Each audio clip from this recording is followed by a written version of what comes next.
আমি যদি আপনাকে বলি অ্যাডভান্স গেমিং তার ইউটিউব চ্যানেল ছেড়ে দিয়েছে, তাহলে হয়তো আপনার ব্যাপারটি বিশ্বাস করতে কষ্ট হতে পারে। এত বড় একটি চ্যানেল, 6 লাখের অধিক সাবস্ক্রাইবার, সে কেন ইউটিউব চ্যানেল ছাড়তে যাবে? কিন্তু আপনি যদি একটু কষ্ট করে ইউটিউবে সার্চ দেন, তাহলে দেখতে পাবেন অ্যাডভান্স গেমিং এর ইউটিউব চ্যানেল তো রয়েছে, কিন্তু সেখানে কোনো প্রকারের কন্টেন্ট নেই। তার মানে কি সত্যি সত্যি অ্যাডভান্স গেমিং ইউটিউব চ্যানেল ছেড়ে দিয়েছে? কি এমন ঘটনা ঘটেছে তার সাথে যে সে তার ইউটিউব চ্যানেলে একটিও ভিডিও রাখে নাই? ঘটনাটি দেখার পরে প্রথম অনেক বেশি পরিমাণে অবাক হই, তারপরে মুজাহিদের কাছে জানতে চাই যে কি হয়েছে। অতঃপর মুজাহিদ এমন একটি কথা বলে যা শোনার জন্য আসলেই আমি প্রস্তুত ছিলাম না। অ্যাডভান্স গেমিং জানাই তার ইউটিউব চ্যানেলে একই সাথে 20 থেকে 21টি পরিমাণে কমিউনিটি গাইডলাইন স্ট্রাইক এসেছে। সিরিয়াসলি ভাই, 20টার অধিক কমিউনিটি গাইডলাইন স্ট্রাইক। পরবর্তীতে অ্যাডভান্স গেমিং আমাকে 2টি পিকচারও পাঠায়, যেখানে আপনারা দেখতেই পারতেছেন কতগুলো গাইডলাইন স্ট্রাইক এসেছে। তার থেকেও বড় কথা হলো এতগুলো গাইডলাইন স্ট্রাইক এসেছে একই সাথে একই দিনে। আর যেহেতু বর্তমানে তার চ্যানেলে গাইডলাইন স্ট্রাইক আছে, সে কোনো প্রকারের পোস্ট, এমনকি কমিউনিটি পোস্ট পর্যন্ত করতে পারবে না। এ পর্যায়ে সর্বপ্রথম প্রশ্নটি হচ্ছে তার চ্যানেলে গাইডলাইন স্ট্রাইক কিভাবে আসলো? এ ব্যাপারে এখনো পর্যন্ত তিনি নিশ্চিত না, তবে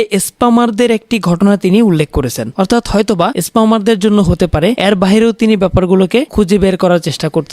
চ্যানেলে চলে যায় কোনো গ্যারান্টি নাই, আসলে চলে যাবে মনে হইতেছে। তারপরেও চেষ্টা করলে তো হয়তো পাবে, একানা যাবে, চেষ্টা তো কমতে রাখবো ইনশাল্লাহ। তারপর নতুন একটা চ্যানেল খুললে নতুন করে স্টার্ট করতে হবে ওইটা। আর এটা স্প্যামারদের কাজ, প্লাস অন্যান্য বিষয় হইতে পারে স্প্যামারদের কাজ, কারণ এতগুলা হঠাৎ করে পড়ে না। স্প্যামাররা সবগুলা সাবমিট করে রাখছে, তো একটা একটা করে পড়া শুরু হয়েছে। আর যেহেতু বর্তমানে চ্যানেলের ভিতরে 21টার মতো গাইডলাইন স্ট্রাইক এসেছে, হয়তোবা চ্যানেলটি থাকবে না, অর্থাৎ থাকার সম্ভাবনা অনেক কম। তার জন্য তিনি একটি নতুন চ্যানেল খোলারও সিদ্ধান্ত গ্রহণ করেছেন। সেটি কখন কিভাবে খুলবেন সে ব্যাপারে তিনি পরবর্তীতে জানাবেন। যদি জানিয়ে থাকেন তাহলে অবশ্যই আমাদের পরবর্তী ভিডিওতে আপনাদেরকে জানাবো। তারও পাশাপাশি আমাদের ডিসক্রিপশন বক্সেও অ্যাডভান্স গেমিং এর ইউটিউব চ্যানেলের লিঙ্ক দেওয়া থাকবে। আর এই ব্যাপারে একটি ডিটেলস লাইভ স্ট্রিম হতে যাচ্ছে আজ সন্ধ্যা 7টার দিকে ব্ল্যাক রিয়েক্ট অর্থাৎ ব্ল্যাক সাকিবের সেকেন্ড চ্যানেলে, যেখানে সরাসরি অ্যাডভান্স গেমিং আসবেন এবং কেন কিভাবে কোথা থেকে তিনি গাইডলাইন স্ট্রাইক খেলেন সে ব্যাপারে ডিটেলস আলোচনা করবেন।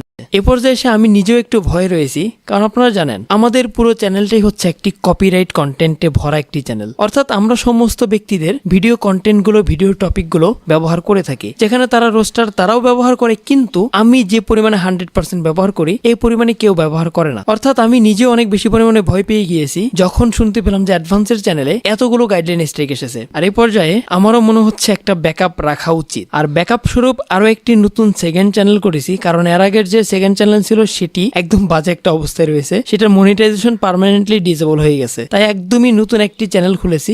আর এই চ্যানেলে কি করবো এখনো পর্যন্ত আমি জানি না। আমি ভাবতেছিলাম আপনারা যারা যারা নতুন গেম প্লে করেন, ভালো মানের গেম প্লে করেন, তাদের গেম প্লে গুলোতে রিয়াকশন দিব, যাতে আমার একটি ব্যাকআপ চ্যানেল থাকবে, তারও পাশাপাশি আপনারা যাতে নতুন প্লেয়ারের একটা সাপোর্ট পেয়ে যান। অর্থাৎ এমন একটি ধারণা আমার রয়েছে, আমি অবশ্যই এটি নিয়ে কাজ করব। তাই অবশ্যই আপনারা আমাদের যে নতুন চ্যানেল রয়েছে, আমার টিকে থাকা কিংবা আমাকে এই কমিউনিটিতে বাঁচিয়ে রাখা এবং আপনাদেরকে সাপোর্ট করা, এই সব কিছু মিলিয়ে নতুন একটি চ্যানেল ক্রিয়েট করতেছি। আশা করতেছি আপনারা সকলেই আমাদের এই নতুন চ্যানেলটিতে সাবস্ক্রাইব করে রাখবেন, যাতে ভবিষ্যতে ডিকে গেমিং, ডিকে ইএনপি, এই ডিকে নিউজ চ্যানেল কখনো হারিয়ে না যায়। সকলের কাছেই এটা একটা রিকোয়েস্ট থাকবে। এর পরবর্তীতে আমাদের টপিকটি হচ্ছে স্যাভেজ 420 অর্থাৎ আলামিন ভাই থেকে। টাকার মূল্য অনেক বেশি, কিন্তু কতটা বেশি এ ব্যাপারে রিসেন্টলি একটি ঘটনার সম্মুখীন হয় আলামিন ভাই। ঘটনাটি হলো তিনি যখন ইন্ডিয়াতে যাচ্ছিলেন, ইন্ডিয়াতে যাওয়ার সময় তার হাতে একটি কলমের প্রয়োজন ছিল, আর সেই কলমের জন্য তিনি 20 টাকা খুঁজে পাচ্ছিলেন না। ইয়েস গাইস, তিনি 20 টাকার জন্য এত বেশি পরিমাণে হ্যারাস হয়েছেন এবং এত বেশি পরিমাণে তার টাকাটা প্রয়োজন ছিল। সেই ঘটনাটা কি ছিল তারই একটি অংশ সরাসরি আলামিন ভাইয়ের ফেসবুক থেকে দেখাচ্ছি। টাকার যে কত মূল্য, আমরা তো নর্মালি 10 টাকা, 5 টাকা, 20 টাকাকে টাকাই মনে করি। একটা সিগারেটের মাইনসুল সিগারেটের দাম 20 টাকা, মানে 20 টাকা কোনো টাকাই না। তো আমি এয়ারপোর্টে যখন ঢোকার পরে যেটা বলেছি, এয়ারপোর্টে ঢোকার পরে আমার কাছে যত টাকা ছিল, মানে বাংলাদেশে যত কারেন্সি ছিল সকল টাকা আমি আইএনআরে কনভার্ট করে ফেলছি, মানে ইন্ডিয়ান রুপি করে ফেলছি। তো প্রযুক্তি করার পরে তখন আমার মনে পড়লো যে আমি যখন ওই পাশে যাবো, কলকাতা এয়ারপোর্টে যখন নামবো, তখন আমাকে অবশ্যই আমার একটা ইমিগ্রেশন ফর্ম পূরণ করতে হবে, যারা এক দেশ থেকে আরেক দেশে যারা জানে। তো কলমের খুব দরকার হয় তখন, কারণ কেউ কাউকে তখন কলম দিতে চায় না, ইভেন সরকারিভাবেও কলম প্রোভাইড করা হয় না। তো এখন আমার মনে পড়লো এখান থেকে তাহলে একটা কলম নিয়ে যাই। আমার কাছে কিন্তু বাংলাদেশে কোনো টাকা নেই।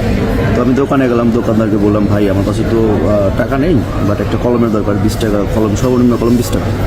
তো ওনাকে বললাম যে তাহলে আপনি আপনার পার্সোনাল বিকাশ বা নগদ 100 টাকা পাঠিয়ে দিচ্ছি, মানে আমার ভাইকে কল দিলে ও পাঠা দিবে। তারপরে উনি না করলো, নেবে না। মানে এই 20টা টাকা এখানে আমি কাউকে চিনি না জানি, এই 20 টাকার জন্য নিজের এত অসহায় লাগলো। পরে একটা লোক, পাশে একটা লোক খেয়াল করছে, না আমি গিয়েছিলাম একটা লোকের কাছে, মানে পাশে একটা লোক ছিল, তাকে বললাম যে ভাই আপনার যদি বিকাশ নগদ থাকে তাহলে আমাকে নাম্বারটা দেন, আপনাকে আমি 100 টাকা দিয়ে আমি আপনি জাস্ট আমাকে 20 টাকা দেন। উনি বলে না সমস্যা নাই, উনি পরে পকেট থেকে 20 টাকা দিলেন, সেই 20 টাকা দিয়ে এই কলমটা কিনলাম। তো আজকে বুঝলাম যে 20 টাকার মূল্য কত। এন্ড এখন আমাদের পরবর্তী টপিকটি হচ্ছে রাইস্টারের ফেস্টিভ্যাল রিলেটেড। জ্ঞান গেমিং যখন অ্যাক্সিডেন্ট করলো তার পরবর্তী সময় থেকে রাইস্টার জ্ঞান গেমিং এর সাথে দেখা করার কথা বলেছিল। ফাইনালি রাইস্টার জ্ঞান গেমিং এর সাথে দেখা করে এবং সেটি হচ্ছে জ্ঞান গেমিং এর কলকাতার বাড়িতে। প্রিয়াঙ্কা ব্লগস একটি ভিডিও আপলোড করে যেখানে মূলত সে রাইস্টারের একটু অংশ দেখায়, অবশ্যই ফেস্টিভ্যাল করে নাই, কিন্তু সেখানে একটি ছেলেকে সে রাইস্টার নামে পরিচয় করিয়ে দিয়েছিল। কি ছিল সেই ভিডিওর অংশ, তার একটি অংশ আপনাদেরকে দেখাচ্ছি। আর হ্যাঁ, দেখার পরে আপনারা অবশ্যই মন্তব্য করবেন এটি কি রাইস্টার কিনা। सुजन का भी हो रहा है फिजियोथेरेपी, और सुजन को देखने के लिए आ गया है राइस्टार। और फिजियोथेरेपी वाला दीदी बोल रहे हैं राइस्टार कौन है, ये भी यूट्यूब करता है क्या? And এখন আমাদের পরবর্তী টপিকটা হচ্ছে জেসি গেমিং থেকে। গত ভিডিওতে তো আপনাদেরকে জানিয়েছিলাম জেসি গেমিং এর বিয়ের কথা। অলরেডি তাদের বিয়ে সম্পন্ন হয়েছে এবং রিসেন্টলি জেসি গেমিং কে দেখা গিয়েছে তার স্বামীর সাথে ভিডিও করতে এবং সেটি সে তার চ্যানেলে আপলোডও করেছে। তার মানে কি এখন থেকে জেসি গেমিং কাপল ব্লগ শুরু করবে? এ ব্যাপারে আপনাদের মন্তব্য অবশ্যই আমাদের কমেন্ট সেকশনে কমেন্ট করে জানাবেন। আজকের ভিডিওটি পর্যন্ত, আজকের মতো এখানেই বিদায় নিচ্ছি। আপনারা অবশ্যই আমাদের নতুন চ্যানেলটিকে সাবস্ক্রাইব করবেন, কারণ হঠাৎ করে কখন আমার সাথে কি হয়ে যায় তার কোনো গ্যারান্টি নেই। আশা করবো আপনারা অবশ্যই প্রত্যেকটা ব্যক্তি আমাদের চ্যানেলটিকে সাবস্ক্রাইব করবেন এবং আমাদেরকে এই কমিউনিটিতে টিকে থাকতে সাহায্য করবেন।